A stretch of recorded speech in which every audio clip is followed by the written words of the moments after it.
मुसळधार पावसामुळे खेड दापोली मुख्य रस्त्यावरून पाणी वाहू लागल्यामुळे या मार्गावरील वाहतूक दस्तुरी फाटा ते पालगड मार्गे वळवण्यात आली। प्रशासनाने चालकाला पर्यायी मार्गाचा वापर करण्याचं आवाहन केलंय। येवला शहर आणि ग्रामीण भागात वादळी वाऱ्यासह पावसाचा कहर सुरूच आहे। एका दिवसात 55 मिलीमीटर पाऊस कोसळला। नगरसूल इथं घराची भिंत कोसळून मायलेकी जखमी झालेले आहेत। रत्नागिरी जिल्ह्यात पावसाने दाणादाण उडवून दिलेली आहे। रत्नागिरी तालुक्यातील मानेवाडीमध्ये डोंगराचा भाग खाली आल्याने पार्किंग केलेल्या 5 दुचाकी ढिगाऱ्याखाली गेल्यात। सुदैवाने यात कोणतीही जीवितहानी झालेली नाही। मुसळधार पावसामुळे रत्नागिरी जिल्ह्यातल्या प्रमुख राज्यमार्ग असलेल्या खेड दापोली मार्गावर पाणी आलं। खेड शहरातील एकविरा नगर परिसरात मुख्य रस्त्यावर नारंगी नदीच्या पुराचं पाणी आलं। वाहतूक विस्कळीत झाली हे बघायला मिळालं।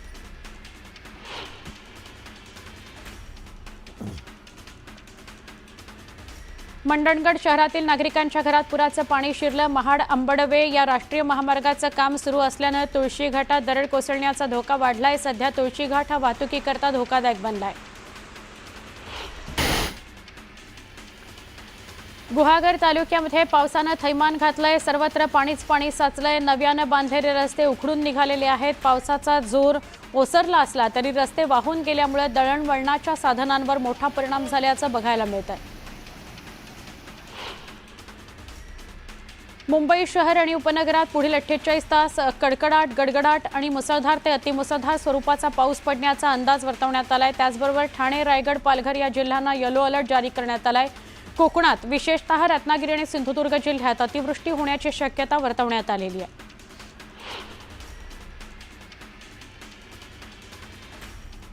चातुर्मास सुरू होण्यापूर्वीच एका नारळाची किंमत 35 ते 45 रुपयांपर्यंत गेली आहे। चातुर्मासाला हे दर 8 ते 10 रुपयांनी वाढण्याची शक्यता आहे। चातुर्मासात आणि सणासुदीत मध्यम आकाराचा नारळ 65 ते 72 रुपयांपर्यंत विक्री होईल अशी भीती एपीएमसीतील घाऊक नारळ व्यापाऱ्यांनी व्यक्त केलेला आहे। हिंदीची सक्ती मागे घेण्याबाबत पुढचे 2 दिवस सुधारित परिपत्रक जाहीर करण्यात येणार असल्याची माहिती एका वरिष्ठ अधिकाऱ्याने दिली। देशभरात नवीन शैक्षणिक धोरणांनुसार पहिलीपासून हिंदी भाषा सक्तीची करण्याचा निर्णय केंद्र सरकारने घेतला आहे। केंद्र सरकारच्या धोरणाला महाराष्ट्र सरकारनेही मान्यता दिली आहे। महायुती सरकारच्या या निर्णयाला पालक संघटना, राजकीय पक्षांनी तीव्र विरोध केलेला होता। अयोध्येतील प्रभू श्रीराम मंदिर बांधकामावर आतापर्यंत 1621 कोटी रुपये खर्च करण्यात आलाय। राम जन्मभूमी परिसरातील राम मंदिराच्या निर्णयाचं काम पूर्ण झालं आहे। यामध्ये तीर्थयात्री सुविधा केंद्र, सप्तमंडपम, पुष्करणीचे कामही पूर्ण झाले आहे। मंदिर निर्माणावर 1200 कोटी तर अन्य योजनांवर 400 कोटी रुपये खर्च करण्यात आले आहेत।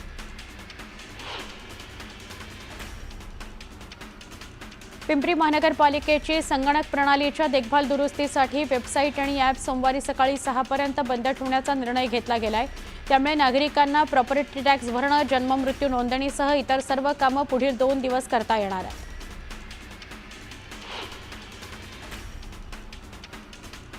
पावसाळ्यामध्ये मुंबई महापालिकेच्या आपत्कालीन कक्षाची भूमिका महत्त्वाची असते। पावसाळ्यामध्ये नद्या आणि तलाव यातील पाण्याच्या पातळीत होणारी वाढ वेळीच लक्षात यावी यासाठी रडार लेव्हल ट्रान्समीटर बसवण्यात आले आहेत। तसंच सगळ्या 24 प्रशासकीय विभागांमध्ये विभागीय नियंत्रण कक्ष मनुष्यबळासह सुसज्ज आहेत। मध्य रेल्वेच्या उपनगरीय रेल्वेमधील प्रथम श्रेणीच्या डब्यांमधील वाढत्या गर्दीवर नियंत्रण ठेवण्याकरता केंद्रीय तिकीट तपासणी मोहीम सुरू करण्याचा निर्णय मध्य रेल्वे प्रशासनाने घेतला आहे। अनधिकृत प्रवासी आढळल्यास त्यांच्यावर तात्काळ प्रवासातच दंड आकारण्यात येईल। दंड भरायला नकार दिल्यास अशा प्रवाशांना पुढील स्थानकावर उतरवून स्थानिक तिकीट तपासणीसांकडे सोपवण्यात येईल। मुंब्रा स्थानक परिसरात धावत्या लोकलमधून रुळांवर पडून 4 प्रवाशांचा मृत्यू झाला। 9 जण जखमी झाले। ही दुर्घटना सोमवारी घडली। या घटनेमागचं ठोस कारण अजून समोर आलेलंच नाही। रेल्वेच्या चौकशी समितीला ते सापडलेलं नाही। त्यामुळे समितीने प्रवाशांकडेच मदतीची याचना केली आहे की दुर्घटनेबाबत कोणतीही माहिती जर तुम्हाला असेल तर तुम्ही प्रवाशांनी चौकशी समितीच्या ईमेल आयडीवर मंगळवारपर्यंत ती पाठवावी असं आवाहन मध्य रेल्वेने प्रवाशांना केलेलं आहे। महावितरण कंपनी सौर ऊर्जेच्या माध्यमातून वीज निर्मितीला चालना देते। देशात सर्वप्रथम सौर ऊर्जेद्वारे 42 लाख शेतकऱ्यांना दिवसा वीज पुरवठा करण्याचं उद्दिष्ट ठेवलं आहे। त्या दृष्टीने प्रयत्न सुरू आहेत। 30,000 कोटी रुपयांची गुंतवणूक सौर ऊर्जा क्षेत्रात होते आहे। पर्यटन आणि सांस्कृतिक कार्य विभागाच्या पु ल देशपांडे महाराष्ट्र कला अकादमी संकुलातील रवींद्र नाट्य मंदिर, लघु नाट्यगृह आणि आर्ट गॅलरी आदींचं भाडं शुक्रवारपासून वाढवण्याचा निर्णय शासनानं जारी केला आहे। इथल्या दैनंदिन स्वच्छता, देखभाल आणि दुरुस्ती यासाठी लागणारा वाढीव खर्च विचारात घेऊन हा निर्णय घेण्यात आलेला आहे। वादळी वाऱ्यासह कोसळणाऱ्या पावसाच्या शक्यतेमुळे विविध बंदरांमध्ये तिसऱ्यांदा धोक्याचा इशारा देणारा 3 नंबरचा बावटा लावला आहे। यामुळे शुक्रवारी दुपारपासूनच गेटवे एलिफंटा, गेटवे JNPA, मोराभाऊचा धक्का, करंजा, रेवस या मार्गावरील सागरी प्रवासी वाहतूक बंद केली जाणार आहे। म्हाडाच्या कोकण गृहनिर्माण आणि क्षेत्रविकास मंडळ स्तरावर तिसरा जनता दरबार 18 जूनला सकाळी 11 वाजता होणार आहे। त्यात अधिकाधिक नागरिकांनी सहभाग घेऊन आपल्या तक्रारींबाबत निवेदन अर्ज मंडळाकडे 18 जूनला सकाळी 11 वाजेपर्यंत सादर करावे असं आवाहन मंडळातर्फे करण्यात आलं आहे। मुंबईत व इतर कुठेही ज्यांचं हक्काचं घर नाही अशा गिरणी कामगार किंवा त्यांच्या वारसांना गिरणी कामगारांसाठीच्या गृह योजनेतून घरं देताना नियमानुसार 2.5 लाखांचं अनुदान मिळावं अशी मागणी गिरणी कामगार कृती समितीनं केली आहे। मुख्यमंत्री देवेंद्र फडणवीस यांची भेट घेऊन त्याबाबतचं निवेदन त्यांना देण्यात आलं। पावसाळ्यातील संसर्गजन्य आजारांवर नियंत्रण मिळवण्याकरता खासगी डॉक्टरांचं योगदान महत्त्वाचं आहे। शहरातील प्रत्येक नागरिकाचं आरोग्य सुरक्षित ठेवणं हे सामूहिक उद्दिष्ट आहे। त्याकरता डॉक्टरांनी आपल्या रुग्णांपर्यंत तपासणी, स्वच्छता आणि पाणी झाकून ठेवणे ही त्रिसूत्री रुग्णांपर्यंत पोहोचवावी असं आवाहन पालिका आयुक्त शेखर सिंग यांनी केलं आहे। पिंपरी चिंचवड पालिकेच्या कर आकारणी आणि करसंकलन विभागाने थकबाकी वसुली करता व्यापक स्वरूपामध्ये जनजागृती केल्यानंतरही शहरातील 76,688 मिळकतधारांकडे 498 कोटींची थकबाकी आहे। या थकबाकीदार मिळकतधारांना 2025-26 या आर्थिक वर्षाच्या देयकासोबतच जप्तीपूर्वी नोटीस पाठवण्यात आली आहे। पुण्यातलं KEM हॉस्पिटल बॉम्बनं उडवून देण्याची धमकी देण्यात आली। पुणे पोलिसांना अज्ञात व्यक्तीकडून मेलवरून धमकी आली। या प्रकरणी पुणे पोलिसांकडून तपास सुरू आहे। संत श्रेष्ठ श्री ज्ञानेश्वर महाराज व जगद्गुरू श्री संत तुकाराम महाराज यांच्या पालख्यांचं पुण्यामध्ये आगमन होण्याकरता काही दिवसांचा कालावधी शिल्लक आहे। पालिकेकडून पालखी मुक्कामाकरता जय्यत तयारी केली गेली आहे। पालखी मार्गावर पावसापासून संरक्षण म्हणून मंडप, आरोग्य पथकं, फिरते दवाखाने, फिरते शौचालय, पिण्याच्या पाण्याच्या सुविधांसह इतर सुविधा पुरवल्या जाणार आहेत। मुंबईकरांची तहान भागवणाऱ्या 7ही तलावांमधील पाणीसाठा कमालीचा घटला असून तो अवघा 9% आलाय। त्यामुळे मुंबईकरांना आजपासून राज्य सरकारच्या वैतरणा आणि भातसा तलावातील राखीव पाणीसाठा पुरवला जाणार आहे। यामध्ये वैतरणा तलावातून 68,000 दशलक्ष लिटर तर भातसामधून 1,13,000 दशलक्ष लिटर पाणी वापरलं जाणार आहे।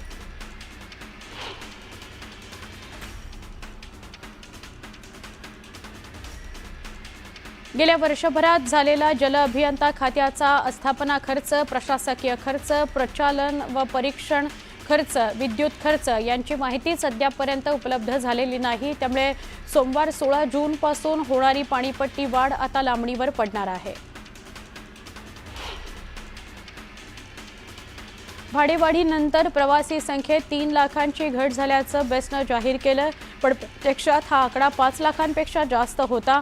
बसची भाडे व्यवस्था अधिक लवचिक करण्याकरता आम्ही नवीन स्लॅब जोडण्याची शक्यता विचारात घेत आहोत। यामध्ये ऑटोचे स्पर्धात्मक भाडे देखील विचारात घेतले जाईल असं बेस्टचे महाव्यवस्थापक SVR श्रीनिवास यांनी म्हटलं आहे।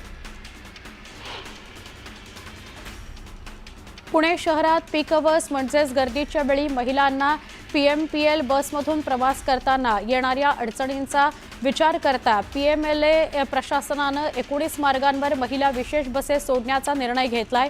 केवळ पीक अवर्समध्ये फक्त महिलांकरता या बसेस धावणार आहेत। त्यामुळे महिला प्रवाशांना दिलासा मिळणार आहे।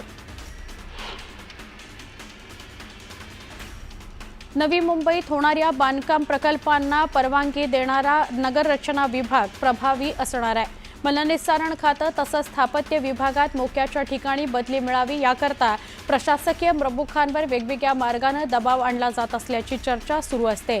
याकरता पालिका आयुक्तांनी लेखी परीक्षांचा उपाय काढला आहे।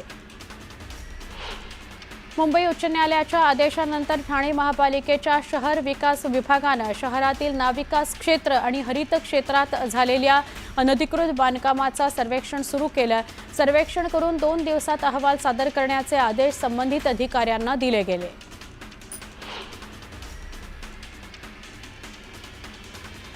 राज्यात कोरोना रुग्णांच्या संख्येत वाढ होतीये। काल 53 नवीन रुग्णांची नोंद झाली। राज्यात रुग्णांची संख्या 1967 वर गेली आहे।